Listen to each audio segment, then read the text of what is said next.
Sejam bem-vindos novamente, vamos a mais um vídeo, mais uma resposta. Uma pessoa me perguntou aqui hoje o que é pecado para a morte. Eu tinha esse vídeo aqui no canal, daí eu procurei o vídeo e não achei. Eu acho que era um vídeo antigo e eu acabei excluindo o vídeo e às vezes eu excluí para fazer outro, mas não fiz, então... Vamos agora então, vamos fazer um vídeo aqui, né, um vídeo meio breve aqui, mas que dê para compreender o significado. É um texto, é um assunto meio polêmico, mas não é tão difícil assim de chegar a uma conclusão, né, o que é o pecado para a morte. Na Bíblia existe 3 tipos de morte: morte física, que é que todos passam; morte espiritual, que é uma pessoa sem vida espiritual; e a segunda morte, que é a condenação eterna no lago de fogo, que é a separação definitiva entre o homem e Deus, que é o caminho já sem volta após a morte, no lago de fogo, que não tem mais volta mais, é o castigo eterno. Então, o que é pecado para a morte? Em João 5,16, eu vou ler aqui, você veja na sua tela aí, né, que vamos ler o texto base para ficar mais fácil a compreensão aqui do assunto. Veja aí. Se alguém vir seu irmão cometer pecado que não é para a morte, orará, e Deus dará a vida àqueles que não pecarem para a morte. Há pecado para a morte, e por este digo que não ore. Morte aqui é espiritual. Vamos usar como base aqui, não existe pecado sem perdão. Por ser um texto até certo ponto difícil de interpretar, ou por parte de alguns, então temos que usar como base, não existe pecado sem perdão. Jamais Deus vai negar o perdão a uma pessoa. Não importa qual pecado que ela cometeu, se ela pedir perdão, Deus a perdoará. Então a base é: não existe pecado sem perdão. Blasfêmia contra o Espírito Santo é outra coisa que não cabe aqui nesse vídeo aqui, que o assunto não é esse, né? Mas blasfêmia contra o Espírito Santo se resume em rejeição contínua das obras de Deus. Então não existe pecado sem perdão. Veja que esse texto aqui citou 2 tipos de pecado. Há pecado para a morte. 2 tipos de pecado. O pecado para a morte e o pecado não para a morte. E veja que se refere também a crente, a cristão, a convertido. Se alguém vir seu irmão cometer pecado que não é para a morte. Então se refere coisa relacionada à cristandade, à igreja, a cristãos convertidos. Então, o que é pecado para a morte? O que não é o pecado para a morte? Vamos começar por este, o que não é o pecado para a morte. O pecado que não é para a morte, veja que João disse aqui, aquele que não pecou para a morte, orará, o que ele disse aqui. Se alguém vir seu irmão cometer pecado que não é para a morte, orará, e Deus dará a vida àqueles que não pecarem para a morte. Se refere a uma pessoa que desviou, até que voltou a pecado, né? Caiu. Ele caiu por fraqueza, por deslize, às vezes cometeu um adultério, uma fornicação, né? Até por deslize mesmo.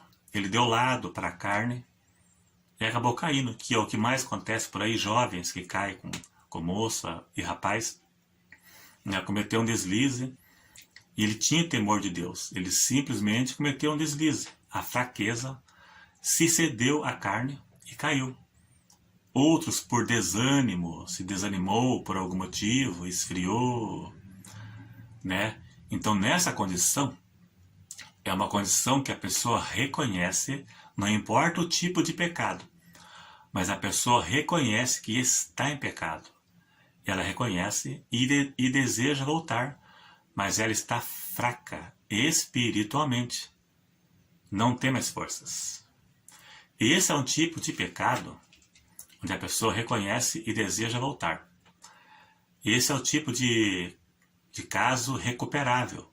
Em João 16, verso 8, diz que é o Espírito Santo que convence a pessoa do pecado.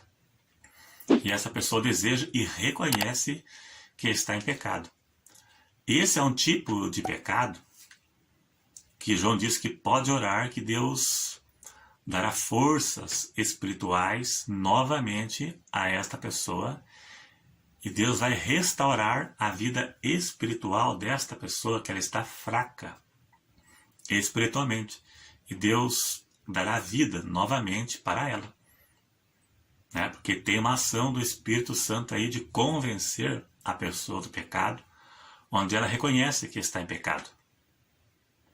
Agora, o pecado para a morte espiritual, é um caso de rebelião, é uma rejeição contínua, onde a pessoa se desviou e ela se recusa a voltar, e esta pessoa não reconhece mais que está em pecado. Essa pessoa pode ter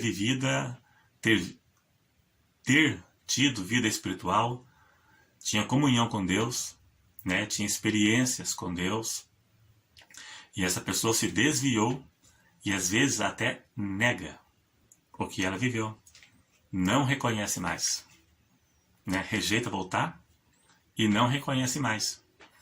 Esse é o pecado para a morte, que às vezes orar para uma pessoa dessa, não que não deva orar, mas orar para uma pessoa dessa não terá certeza que terá algum efeito. Porque Deus não manipula a mente de ninguém. Deus não criou robô para programar e nem fantoche para manipular, né? Como está escrito em Hebreus: se hoje ouvirdes a voz, não endureçais o vosso coração, como os israelitas fizeram no deserto. Que chegou o tempo que existe um limite entre Deus e o homem. Chegará o limite onde o Espírito Santo não vai mais contender em levar esta pessoa ao arrependimento. E ela entrará num caminho de apostasia. Ela vai se apostatar da fé, ela vai negar. O Espírito Santo vai se afastar desta pessoa definitivamente. E ela entrará num caminho sem volta. E afastar o Espírito Santo de si é afastar o único que pode convencer a pessoa do pecado. Que um dos papéis do Espírito Santo é convencer a pessoa do pecado. A salvação sem uma ação do Espírito Santo é impossível. E o Espírito Santo se afastando da pessoa, a pessoa entrará num caminho sem volta. A consequência da apostasia. Eu vou ler aqui Hebreus 6, verso 3 e 4. E você vai ler aí na tela do seu computador. Aqui é a consequência da apostasia, de uma pessoa apóstata. Veja aí. Porque é impossível que os que já uma vez foram iluminados, veja bem, iluminados, é porque tiveram o Espírito Santo, e provaram o dom celestial, e fizeram participantes do Espírito Santo. Veja, uma pessoa totalmente convertida, convertida, provou os dons celestiais. Verso 5, provaram a boa palavra de Deus e as virtudes dos séculos futuros, e recaíram, sejam outra vez renovada para o arrependimento. Pois assim quanto a eles, de novo crucificam o Filho de Deus e o expõem ao vitupério. Essa passagem de Hebreus aqui retrata a consequência da apostasia, né? Não existe pecado sem perdão. E aqui trata de uma pessoa que foi iluminada, né? Uma grande parte das conversões dos dias de hoje é conversão ao sistema religioso, à religião. Mas não foi uma pessoa transformada, regenerada. A maioria, ou parte ou a maioria dos evangélicos hoje se convertem, nunca tiveram uma conversão genuína, experiências com Deus, né? Foi só uma conversão à religião. Então não se enquadram aqui exatamente nessa passagem de Hebreus 6, verso 3 e 4, porque nunca se converteram de forma genuína. Converteram à religião, mas nunca foram regeneradas para ficar mais fácil.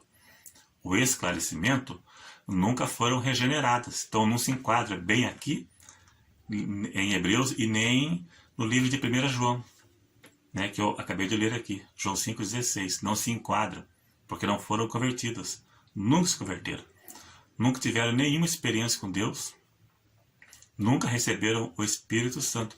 Aqui se refere a uma pessoa que foi convertida mesmo, né? No livro de Hebreus, uma pessoa que foi iluminada, transformada, regenerada, e ela se apostatou.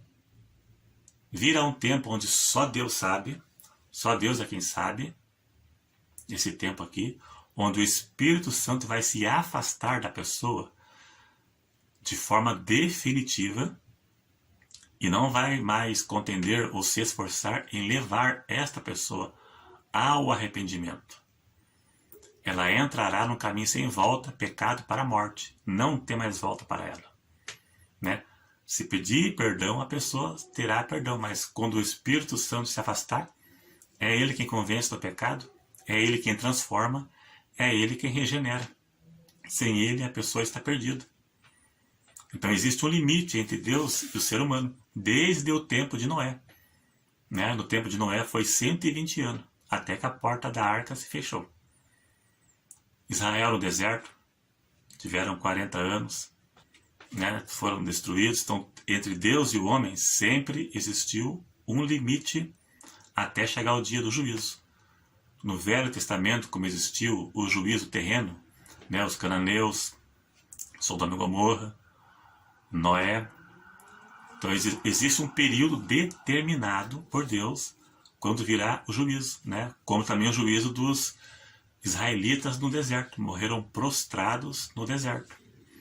Existiu um limite. E hoje, no Novo Testamento, a porta da salvação está aberta até o arrebatamento da igreja, onde virá a grande tribulação. Aí é um caminho sem volta. Vai participar da grande tribulação, né? E após a morte segue-se o juízo. Então, existe um limite entre Deus e o homem.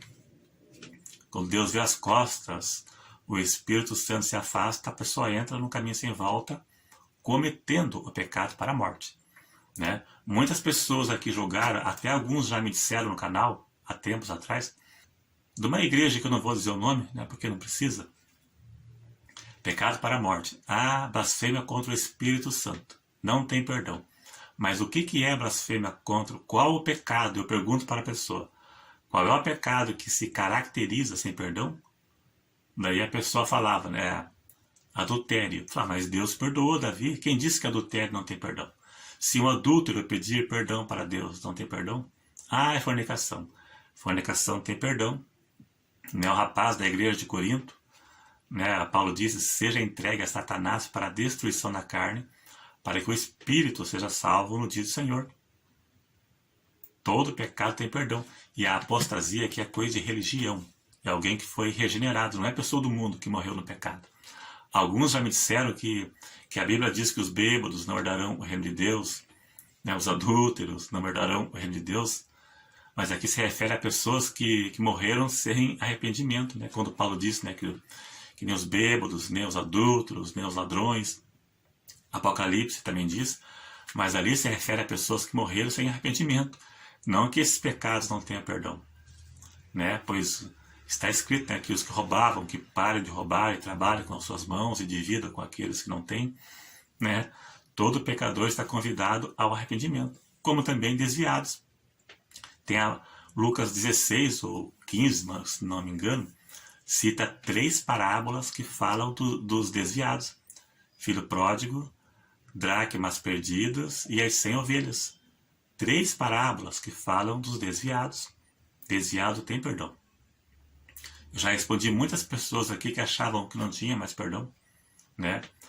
Eu acho que a congregação cristã está mudando um pouco esse esquema aí de pessoas condenadas depois do batismo, né? Que lá é assim, se você for na CCB hoje e sentir se batizar, você se batiza.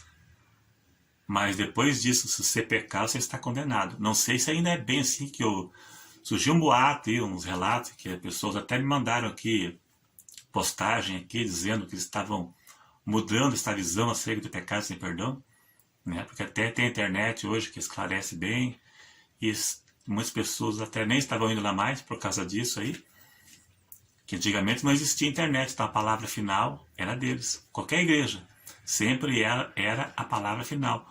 Hoje as pessoas consultam a internet, né? É uma fonte a mais, né? Que às vezes é mais bem explicado que o pastor de certas igrejas, né? Então é isso aí, então. Eu creio um vídeo de 15 minutos, 16 quase aqui, mas eu creio que deu para compreender. Isso é o que importa. Então é isso aí, então. Se gostou, mais uma vez, clique aí em gostei. Se você não for inscrito, se inscreva e até o próximo.